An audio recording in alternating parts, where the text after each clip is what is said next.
nongeye nguhaye ikaze wowe ukurikira ibiganiro bya Garagara Gospel. Imana y'amahoro ibeze rwose. Ndishimwe Josué Maripasi. Ubuzima niwo mutungo dutunze iteka, fondasiyo y'ibyo wifuza kugeraho byose ishingiye ku buzima. None n'icyo waburutisha? Ubuzima bw'intekerezo nabwo ni ingenzi, ni nk'isanga n'ingoyi kugira ngo tugere ku byiza. Uyu munsi tugiye kurebera hamwe ingingo ishishikaje cyane. Niba utarakora subscribe kuri Garagara Gospel, nagusaba kuyikora kugira ngo dukomeze kuri mu muryango mugari w'intekerezo nzima n'ubundi bumenyi. Nshimira buri wese wahesheje agaciro igihe cye agakora subscribe kandi akaba yumva ibiganiro bica kuri uyu muyoboro.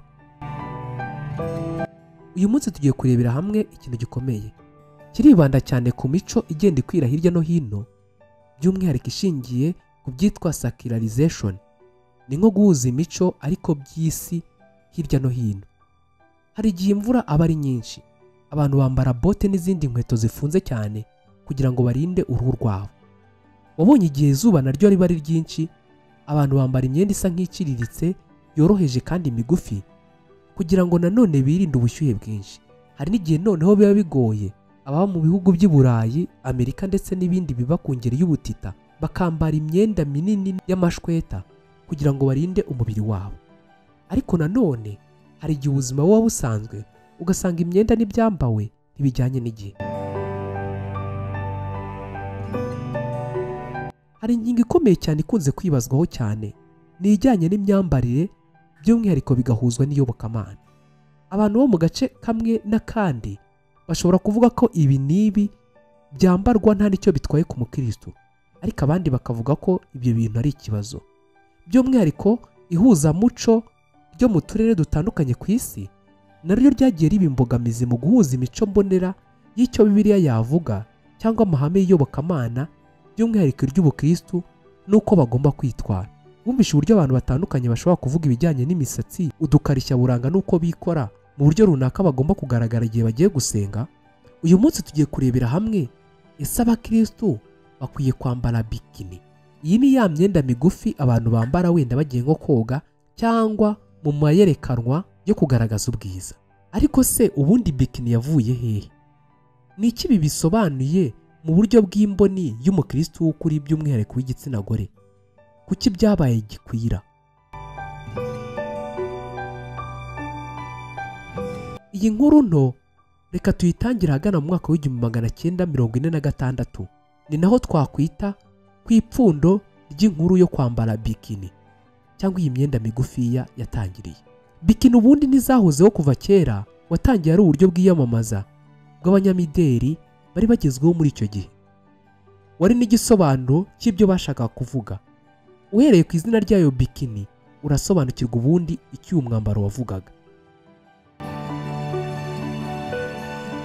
Ahagana mu mwaka w'1946 umunyamideli witwaga Louis Layard, uyu yari Umufaransa, yatangije umwambaro udasanzwe cyane witwaga bikini. Izina bikini ubundi riva ku kirwa cyitwa Bikini Atoll, na n'ubu kiracyahari.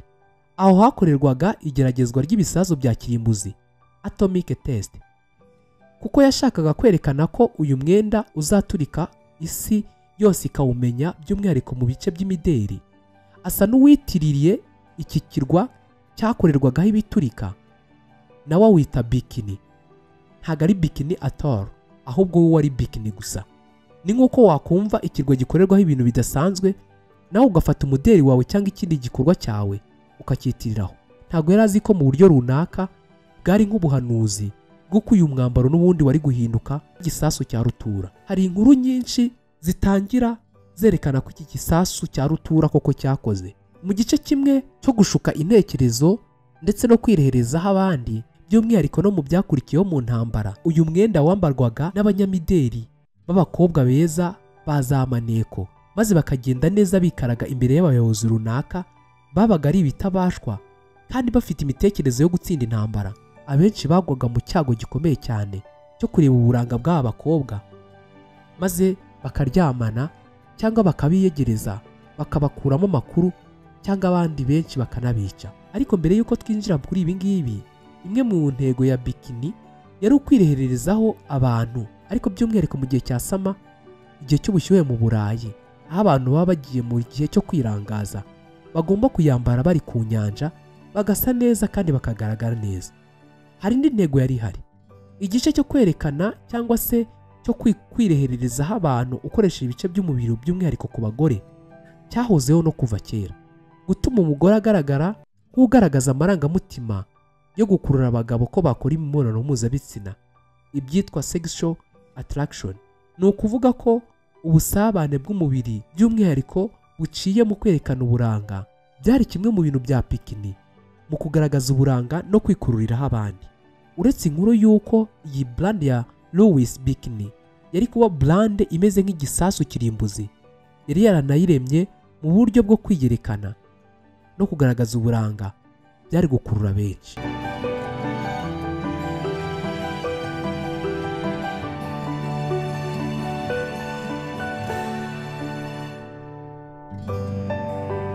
Ni gute rero iyi myenda yageze ikaba gikwira ikarenga no kuba mu gice cy'i Burayi ikaza muri Afurika ndetse igakoreshwa mu buryo bwo kwiyerekana kurenza cyane mu buryo bwo kuyikoresha mu gihe cya sama cyangwa se cy'izuba ryinshi mu kwishimisha? Ubu iyo myenda ndetse n'indi isa nkayo y'imvandimwe yayo inagaragara mu birori by'abantu bari ahantu hakonje, atari ukuyambara gusa kuko bashyushye, ahubwo mu buryo bwo kwiyerekana. Ariko se mu by'ukuri abakristo nyakuri bakwiye kwambara iyi myenda ya bikini n'indi migufi cyane?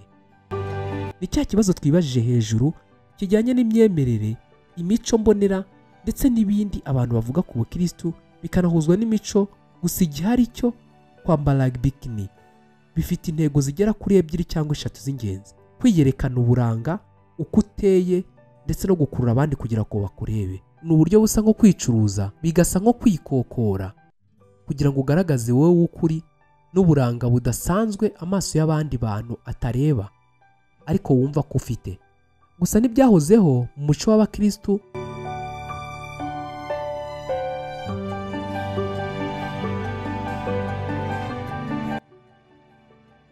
ndetse n'abandi mu by'iyobokamana ko abagore cyangwa abakobwa bambara imyenda itikwije.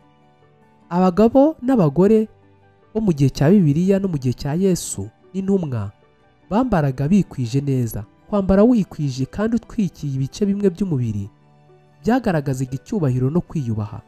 Imyambaro yari kimwe mu bimenyetso biranga ubwigenge, ubupfura ndetse n'icyubahiro, by'umwihariko mu bagize itsinda ry'intumwa za Yesu n'Abayahudi bo muri icyo gihe. Na n'ubu imico y'abantu barangwa n'iyobokamana rizima bagira iyi mico yo kwambara mu buryo bw'ubwigenge, ubupfura, icyubahiro ndetse no kwiha agaciro. Umugabo w'umuhanga cyane Salomo yaranditse mu Migani igice cya 31 umurongo wa 25 n'uwa 26 ngo mwambare imbaraga n'icyubahiro. Mu rwa mbere rwa Timoteyo igice cya 2 umurongo wa 9 hagaragaza ko abagore bagomba kwambara neza batari mu kwigaragaza kugira ngo abantu babiteho, ahubwo bubaha Imana. Ntibagomba kwambara mu buryo bw'imirimbo gusa ndetse no kwishyiraho amasaro mu buryo bwo gukurura amaso y'abantu, ahubwo bagomba no kwambara mu buryo bwo guhesha Imana icyubahiro. Mu rwa mbere rw'Abakorinto igice cya 6 umurongo wa 19 n'uwa 20 imibiri yanyu ni urusengero rw'umwuka wera. Mu Batesalonike igice cya 5 umurongo wa 22 hagaragaza imirimo ya kamere n'imirimo y'umwuka. Hagaragaza yuko tugomba kwirinda ibintu byose bigaragara nk'ibibi kandi n'ibibi byose. Aya masomo yose agaragaza yuko umukristo nyakuri cyangwa umugore w'umukristo n'umukobwa nyakuri agomba kuba afite icyubahiro kijyanye n'imyenda yambara, agerageza gukora ibintu byose byatuma ataba intaza yo kugusha abandi mu byaha. Ntagomba rero kuba nk'igicuruzwa cyangwa ikirango cyo gukoreshwa mu kugira ngo azane irari ku bandi.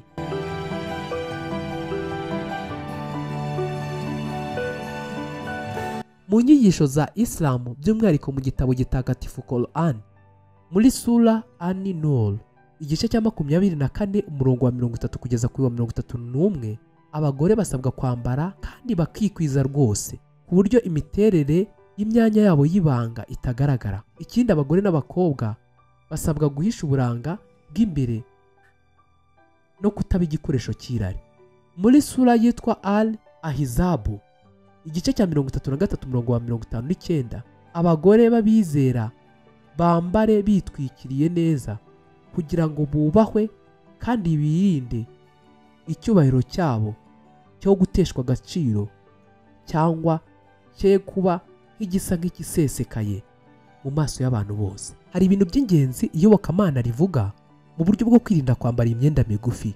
Ibyo bintu bitanu nubitekereza, niba wambara imyenda migufi cyangwa utekereza ibyo kwambara bikini, bishobora kuguha igisubizo mpamwe cy'ibyo Bibiliya ivuga cyangwa iyobokamana ku bijyanye n'iyi ngingo.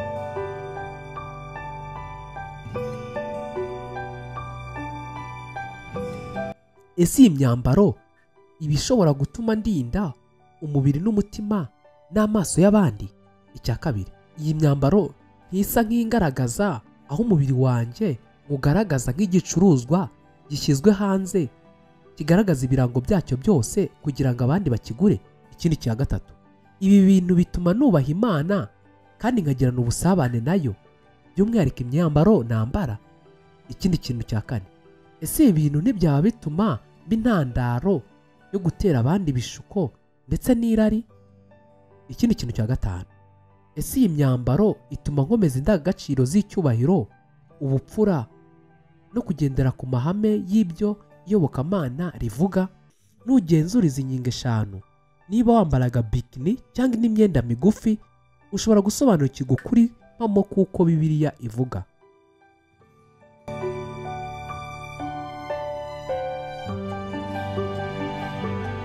Imana igira impuhwe nyinshi kandi duha ubuzima bugizwe no kwishimira kubaho ndetse n'imyambaro. Ni nayo yatanze imyambaro ya mbere ubwo Adamu na Eva bacumuraga. Yishimira rero kuba twambaye neza kandi tuyihesha icyubahiro, atari ukwambara gusa kugira ngo dukurure cyangwa se bibe akito ko gukururiraho abandi ibyaha. Ikindi, Imana ntibuza yuko dushobora kwambara imyambaro myiza wenda yanagaragaza uburanga mu buryo bumwe cyangwa ubundi, ariko ibuzanya rwose kuba wakwambara ibintu bishobora guteza abandi ikibazo, by'umwihariko bikabagusha mu ngeso mbi, kugutekereza nabi ndetse no kuzamura irari ry'ibitsina. Icyo Imana ibuza ni ugukoresha ubwiza bwawe mu buryo bukoze isoni, bukurura irari cyangwa bushaka gushotora abandi. Mu Bagalatiya y'igice cya 5:19-21 hagaragaza ingeso za kamere. Isi iravuga iti, ni umubiri wanjye, ngomba kuwukoresha icyo nshaka kandi nkagaragara uko nshaka. Ariko Imana ivuga ko umubiri wacu ndetse n'abo turimo turi impano y'Imana, tugomba kubaho tuyihesha icyubahiro. Bikini ni umuco mushya utangaje ku mpamvu yo gukurura irari no kugaragaza ibice by'umubiri mu buryo busa nko gukurura cyangwa kumurika abo turi bo. Ariko ntago turi aho ngaho kugira ngo dukururire abandi kutwifuza ndetse no gukora ibidakwiye. Wowe mwari, umugore cyangwa undi, ubona imyambaro wambara ihuje n'icyubahiro? Irimo ubupfura no kwiyoroshya? Irimo gutekereza neza no kutirehereza abandi mu kugira irari? Mwibuke yuko nta kizabuza igisitaza kuba. Gusa nanone wowe ugiteza, icyakakubereye cyiza no kutaba warabayeho. Yesu avuga ko ikindi cyakakubereye cyiza ari ugufata ijosi ryawe bakarizirikaho urusyo maze bakakujugunya mu nyanja. Birumvikana yuko rwose utazavamo. Icyo abakristo bakwiye kwibaza, ese ibi byubahisha Imana? Ese ni byiza cyangwa ni ugukururwa n'inyota y'iby'isi? Umukristo w'ukuri ufite amahame ngenderwaho y'iby'iyobokamana bizima azasobanukirwa neza uburyo bwo kwambara bikini ndetse abona ukuri nyako nashaka gusobanukirwa n'icyo Bibiliya ivuga. Iyi ngingo iragoye cyane kuyisobanura mu bijyanye n'imico mbonera, ariko nugendera ku mahame y'ingenzi tuvuze muri iki kiganiro uzasobanukirwa rwose n'imyenda ushobora kwambara kandi n'uburyo ushobora kwambara imyenda itagucira urubanza kandi ikubahisha, iguha icyubahiro ndetse n'ibindi. Imana y'amahoro ibeze rwose. Mugire Imana n'amafaranga, mugire impagarike n'ubugingo. Muri comment section nsangiza igitekerezo kuri iyi ngingo ndetse n'ibindi bitavugwaho rumwe mu bijyanye n'imyambarire, imirire, iminywere ndetse n'ibindi, ariko mu buryo bw'uko Bibiliya yagiye ibivugaho cyangwa ikerekana uduce tw'ingenzi dushobora kugenderaho tukamenya uko tugomba kwitwara muri iki gihe. Ndishimwe Josué Maripasi. dukomeze kubana kuri uyu murongo.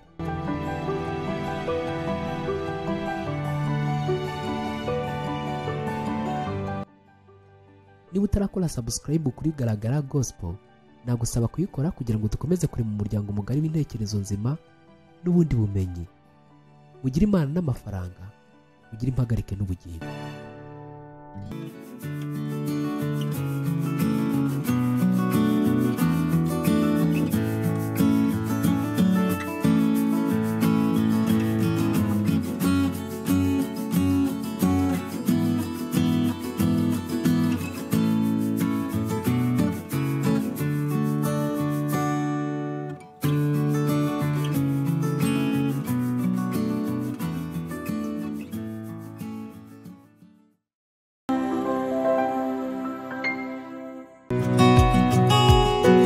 Ufite ubushobozi, urifuza kuba umusirimu usobanutse kandi usa neza?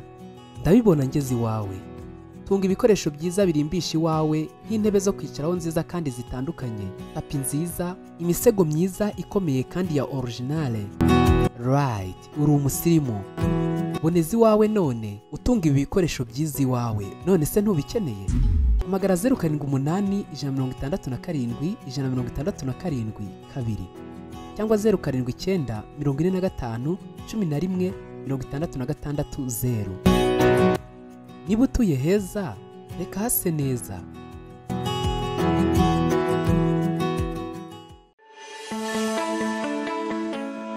Utangiye business nk'iy'inganda nto cyangwa inini, wifuza gukora packaging cyangwa uburyo bwo gupfunyika neza ibyo ukora? Fungura idirishya rishya none. Waruzi ko 78% y'abakiriya banaturuka kuri packaging nziza cyangwa bagura ibicuruzwa bipfunyitse neza? M&C Corrugated Box Company ni igisubizo mpamo cyawe. Dukora amakarito y'ubwoko bwose ku ngano yose ushaka neza kandi vuba. Tuyandikaho kuri size zose ushaka kandi tugashyiraho ibirango byawe ibizwi nka branding. Hesha agaciro ibyo ukora, ibicuruzwa byawe ubishyira mu makarito meza mashya kandi yizewe. Iki ni igisubizo niba waburaga amakarito ushyiramo ibicuruzwa byawe.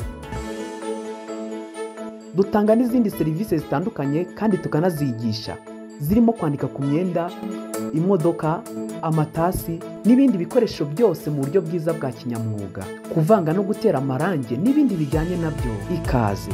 Fungura idirishya rishya none, urebe indi page nshya y'ubuzima butoshye. Koresha packaging nziza cyangwa pfunyika neza bikubereye kandi bitangiza ibidukikije. M&C Corrugated Box Company. Duhamagaye kuri 078 48 19 233 cyangwa 078 11 86 370. Wanadusanga aho dukorera mu mujyi wa Kigali, mu karere ka Gasabo, Karuruma, ahazwi nko mu Makawa, mu marembo ya Emono Park. Dusure ku mbuga nkoranyambaga zitandukanye nka Facebook, YouTube, TikTok, Instagram ukoresheje izina M&C Corrugated Box Rwanda. M&C Corrugated Box Company Rwanda. Smart Packaging, Perfect Solutions.